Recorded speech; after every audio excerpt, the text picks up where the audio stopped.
Have you ever wondered who actually decides how much you pay to survive? When you flip a light switch in London or fill up your car at a gas station in Texas, you think you're paying a local utility company.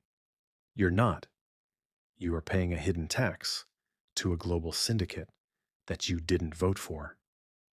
For nearly a century, the world operated under a very specific, unspoken arrangement. Washington kept the ocean safe. OPEC decided the price of crude, and European economies grew comfortable on cheap, predictable energy. It was a fragile peace, an engineered equilibrium. But in 2017, someone decided to burn the blueprint. With a single cutthroat doctrine, America first, the global energy market wasn't just destabilized, it was weaponized. This wasn't a political debate about oil prices. It was a cold, calculated, corporate siege of the planet. Overnight, a simple oil tap became an economic trigger. The architects in Washington realized a terrifying truth.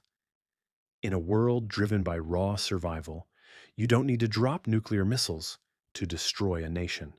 You just need the absolute authority to cut off its electricity, freeze its bank accounts, and decide who is allowed to prosper and who is condemned to starve. Tonight, we are peeling back the skin of a hidden war that pushed the entire global financial matrix to its breaking point.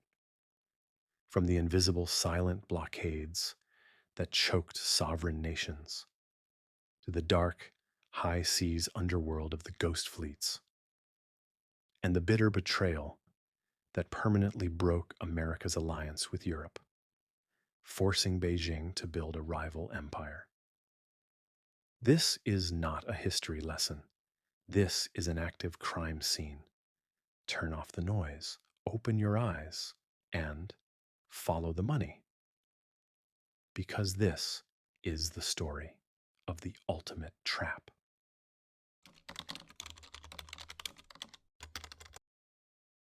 To understand how the trap was set, we have to look at America's greatest historic vulnerability: energy panic. For decades, Western foreign policy was hostage to the Middle East.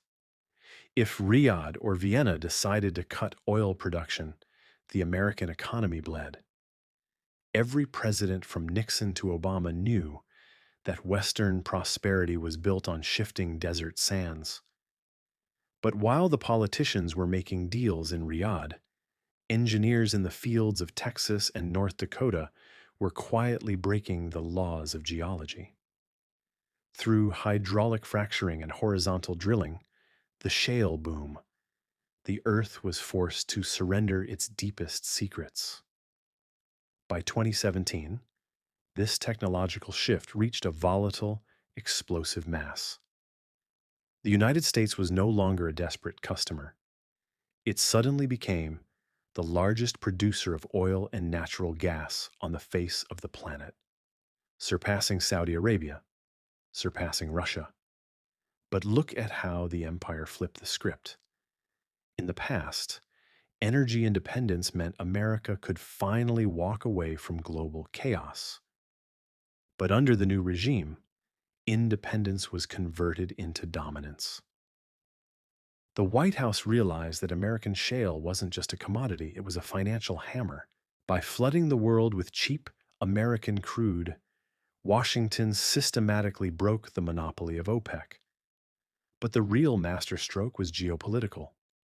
The U.S. could now artificially suppress global prices, starving the budgets of adversaries like Russia and Venezuela, while keeping its own domestic market completely insulated from foreign shocks. The oil barrel was officially drafted into the military-industrial complex. The fortress was secure, and Washington was finally ready to weaponize the dollar.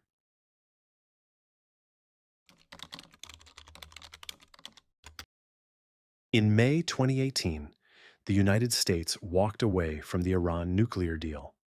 To the public, it looked like a diplomatic disagreement. In reality, it was the opening shot of a campaign called Maximum Pressure.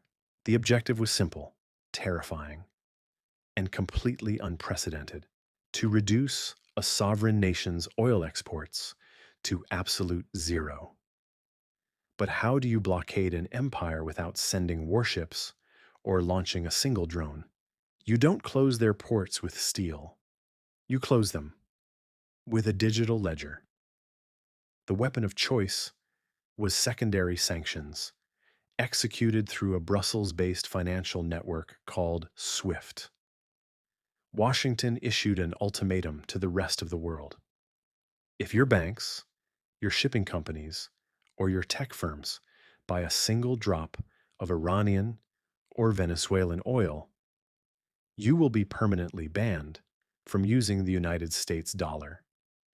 For a European or Asian corporation, this wasn't a choice. It was an immediate execution. To trade with Iran meant losing access to Wall Street and the entire Western banking system surgically, overnight. European energy giants like Total and Eni abandoned billions of dollars in investments and fled.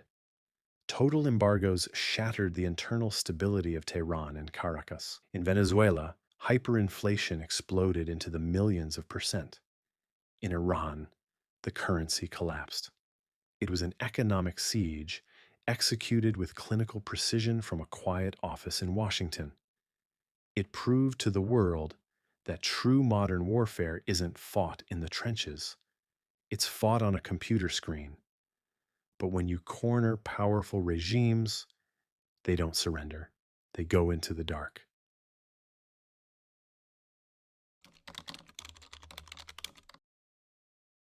Here is a rule of economic gravity. When you outlaw a multi-billion-dollar global commodity, you don't actually destroy the demand. You just create the most lucrative black market in human history. As the official financial channels lock down, a massive, unregulated, and completely invisible maritime underworld crawled out of the shadows, the Ghost Fleet. To bypass the American financial blockade, hundreds of aging, rusted supertankers were quietly purchased by anonymous shell companies, hidden in offshore tax havens. These ships became ghosts. As they approached restricted waters, they deliberately deactivated their automatic identification systems, their AIS transponders. They vanished from global satellite tracking maps. In the pitch-black darkness of the South China Sea or the middle of the Atlantic, these ghost ships performed highly dangerous, illegal, ship-to-ship transfers, pumping millions of barrels of forbidden crude into mid-ocean storage vessels, mixing it with legal oil, and forging manifest documents under false flags. And who was financing this shadow empire? China. Beijing didn't view American sanctions as a global law. They viewed them as a direct threat to Chinese survival. By buying this heavily discounted, off-the-grid oil, Chinese refineries secured the cheap energy needed to fuel their industrial machine, while directly laughing in the face of the Western blockade. The shadow market proved something dangerous. The Western financial matrix could be bypassed.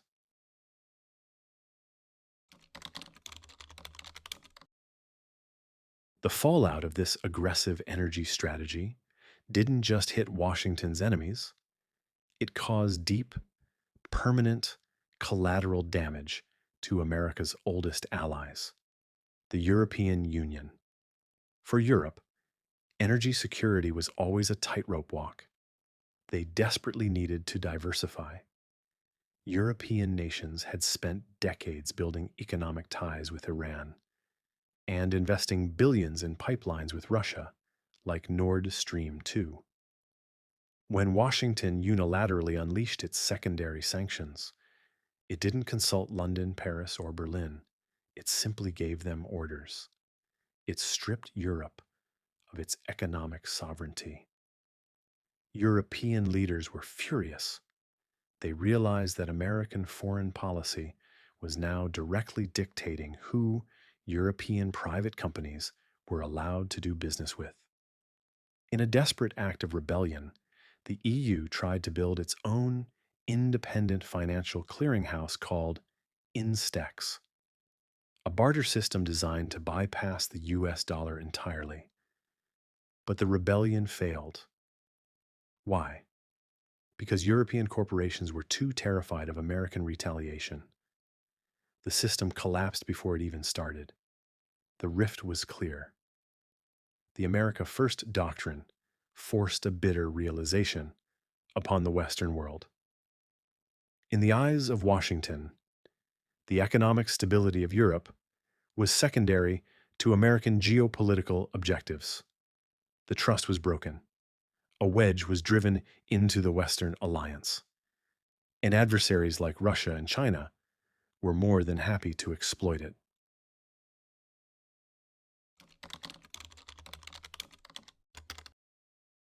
We are living in the world those chaotic years engineered. The 2017 to 2021 energy strategy permanently mutated global power. By weaponizing the dollar, Washington achieved short-term goals, but triggered an irreversible counter-reaction. By showing that financial access could be revoked at any moment, the U.S. created the very monster it tried to prevent: a de-dollarized, multipolar world. Today, Saudi Arabia trades oil in yuan, while Russia, China, and Iran build a parallel economic infrastructure entirely immune to Western sanctions. The energy weapon was a brilliant tactic, but a catastrophic long-term strategy.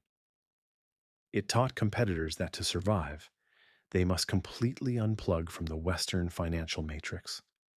Now, the question is, who will this weapon be turned against next? In this high-stakes game, none of us are bystanders. Every bill you pay is the price of a hidden war fought in the shadows. Was this strategy a masterstroke of genius or a historic mistake accelerating the collapse of the Western Empire? Let me know in the comments. Subscribe, like, and share to keep uncovering the truths they hide. This is Norixa. Thank you for watching.